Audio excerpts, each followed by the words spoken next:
नमस्कार साथियों, हिंदी स्टेनो बढ़ोत वाले चैनल में आपका हार्दिक स्वागत है।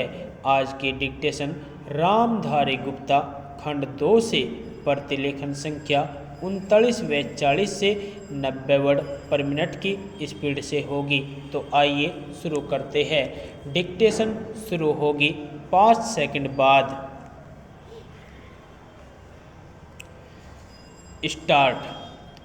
सज्जनों और देवियों, विगत 2 दशकों से मेरा संपर्क जहाँ तक कार्यालयीन कार्यभार का प्रश्न है, देश के विभिन्न भागों में कार्यरत स्वैच्छिक हिंदी संस्थाओं से रहा है। अतएव आज इस गौरवपूर्ण मंच से संस्थाओं और उनके इर्द गिर्द की बातों पर अपने विचार केंद्रित करूंगा, जहां हिंदी शिक्षण एवं परीक्षा संचालन हिंदी प्रचार प्रसार के सर्वाधिक रचनात्मक कार्यक्रम है, वहीं हिंदीतर क्षेत्र में हिंदी के लिए अनुकूल वातावरण निर्माण भी एक महत्वपूर्ण पहलू है। आज इन कार्यक्रमों के संचालन सहज सुगम नहीं रह गए, बल्कि चुनौतीपूर्ण हो गए हैं। विद्यार्थियों की योग्यता बढ़ाने के लिए शिक्षा एवं परीक्षा के अतिरिक्त हिंदी वक्तव्य, निबंध, वाद विवाद के साथ साथ नाटक, एकांकी प्रतियोगिताएं आयोजित की जाती है। हिंदी शिक्षकों प्रचारकों के लिए शिविर, पुनश्चर्या कार्य शिविर, पुरस्कार योजना जैसे कार्यक्रम आयोजित किए जाते हैं। अनुकूल वातावरण निर्माण के लिए जहां इन कार्यक्रमों को अधिक प्रभावी और परिणामी बनाने की आवश्यकता है, वहीं अन्य प्रभावी कार्यक्रमों की परिकल्पना करनी होगी।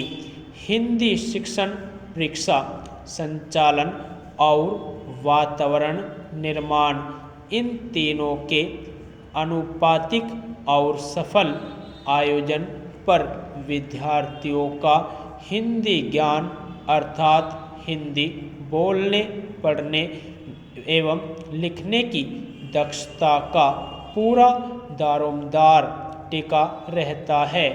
आज जबकि बहुतेरे विद्यार्थी शिक्षक बनने की राह में प्रशिक्षण प्राप्त कर रहे हैं, तो हिंदी शिक्षक की योग्यता एवं दक्षता ऐसे ध्यान देने का विषय है, जो राज्य के इतने सारे हिंदी सीखने वाले विद्यार्थियों के स्तर के निर्णायक पहलू है। यह नकारा नहीं जा सकता है कि किसी भी संस्था के लिए उनके प्रचारक ही आधारभूत परिसंपत्तियां होते हैं। प्रचारकों के प्रयास एवं सुकार्य से संस्था की जड़ें मजबूत होती है। वास्तव में हिंदी की प्रचार योजनाओं का सफल कार्यान्वयन सभी संबंधित पक्षों के प्रयास के समन्वय से ही संभव है। संस्था के पदाधिकारी, कार्यकर्ता, प्रचारक गण, विद्यार्थी और अंत में किंतु कदापि कम नहीं, सरकारी व्यस्तता के तालमेल पर इन सब के कार्यों के उचित समन्वय का प्रयत्न स्वस्थ दृष्टि से निरंतर जारी रहना चाहिए, और यह भी ध्यान रहे कि जाने अनजाने दामन में दाग न लग जाए। भारत ग्रामों का देश है और अधिकांश भारतीय जनता ग्रामों में बसती है।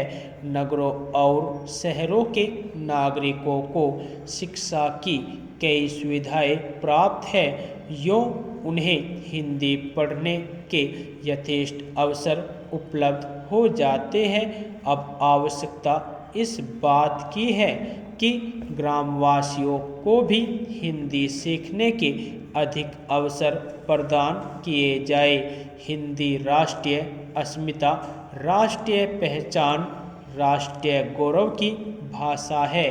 यह राष्ट्रभाषा, राजभाषा घोषित हो चुकी है, किंतु अब तक इसे अपना उचित स्थान प्राप्त नहीं हुआ है। इसके लिए जब तक शासन और जनता दोनों ओर से समवेत प्रयास नहीं होगा, लक्ष्य की प्राप्ति नहीं हो सकेगी। राष्ट्रभाषा से ही किसी राष्ट्र की भावात्मक एकता, राष्ट्रीय एकता की प्राप्ति की जा सकती है। अपने देश की भाषा को छोड़ किसी अन्य विदेशी भाषा से इसकी प्राप्ति कदापि नहीं की जा सकती। महोदय, कुछ लोग आज यह कहते देखे गए हैं कि राष्ट्रीय एकता अंग्रेजी के माध्यम से हो सकती है। कई लोगों की धारणा है कि अंग्रेजी निकाल दी जाए तो राष्ट्र टुकड़े टुकड़े हो जाएगा, वैज्ञानिक प्रगति रुक जाएगी आदि। इससे बढ़कर भ्रामक विचार और कुछ भी नहीं हो सकता। मैं अंग्रेजी की उपादेयता को नकार नहीं रहा, किंतु हर जगह उसका वर्चस्व हो यह स्वीकार्य नहीं हो सकता। किसी देश की भाषा के साथ उस देश की संस्कृति, विचारधारा और मान्यताएं जुड़ी रहती है और उन्हें प्रकट करने के लिए उस देश की भाषा ही सर्वसक्षम होती है। स्वतंत्रता के पूर्व राष्ट्रीय गौरव आम जनता को दृष्टि में रख कर किया जाता था। राष्ट्रीय एकता का अर्थ है करोड़ों भारतीयों की एकता, और यह एकता हिंदी से ही लाई जा सकती है, अंग्रेजी से नहीं। अंग्रेजी को बनाए रखने की नीति मानसिक दासता की द्योतक है। यदि हिंदी और भारतीय भाषाओं के विरुद्ध अंग्रेजी षड्यंत्र को विफल नहीं किया गया तो जनतंत्र एक मखौल बनकर रह जाएगा। हिंदी और भारतीय भाषाएं तो सहोदराएं हैं, उनमें आपसी कोई विरोध नहीं। उनका विरोध और संघर्ष तो अंग्रेजी के साथ है। जिस दिन क्षेत्रीय भाषाएं अपने क्षेत्र के प्रशासन, न्याय, शिक्षा आदि में स्थापित हो जाएगी, उसी दिन राष्ट्रीय स्तर पर राष्ट्रभाषा, राजभाषा और संपर्क भाषा के रूप में हिंदी के स्थापित हो जाने का मार्ग प्रशस्त हो जाएगा। स्वैच्छिक हिंदी संस्थाएं अपने इस मूल उद्देश्य को कभी भी धूमिल होने न दे, क्योंकि हिंदी के प्रचार प्रसार के क्षेत्र में वे सर्वाधिक महत्वपूर्ण इकाइयाँ हैं।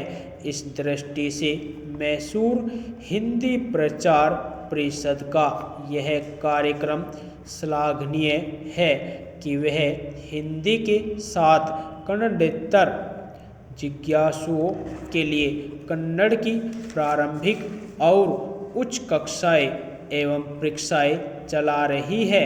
अपनी दैनंदिनी में भी हिंदी के साथ साथ कन्नड़ में दिन और तिथियां दी है। इस तरह के छोटे किंतु दिन दिन के व्यवहार में राष्ट्रभाषा और क्षेत्रीय भाषा साथ साथ गलबहिया डालकर चले। इससे बढ़कर सुखद स्थिति और क्या हो सकती है। और प्रिय स्नातकों, आज का दिन आपका है और कल का दिन भी आपका ही होगा। विगत महीनों और वर्षों में आपने कठिन परिश्रम कर हिंदी रत्न अथवा हिंदी प्रशिक्षण की परीक्षाएं दी है, उत्तीर्ण हुए हैं। आपकी दीक्षा पूरी हो चुकी है। अब आप समाज और राष्ट्र की सेवा में समर्पित हो जाइए। भारतीय भाषा संस्कृति, उनकी रक्षा, उनका संवर्धन आपके हाथों सौंप दिया गया है। आप दायित्व का निर्वाह कर सके, जीवन में सफलता पाए, यही शुभकामना है। जिन्होंने हिंदी प्रवेश, हिंदी उत्तमा की परीक्षाएं उत्तीर्ण की है, वे और आगे पढ़ेंगे, यही आशा है। इस उद्देश्य की प्राप्ति हेतु स्वैच्छिक हिंदी संस्थाओं की विभिन्न परीक्षाओं को मान्यता प्रदान की गई है। अंत में इस गौरवपूर्ण समारोह में आपने मुझे आमंत्रित किया, उसके लिए पुनः धन्यवाद देता हूँ। यदि आपको डिक्टेशन अच्छी लगी हो तो हमारे चैनल को सब्सक्राइब करें तथा वीडियो को लाइक व शेयर भी करें। धन्यवाद।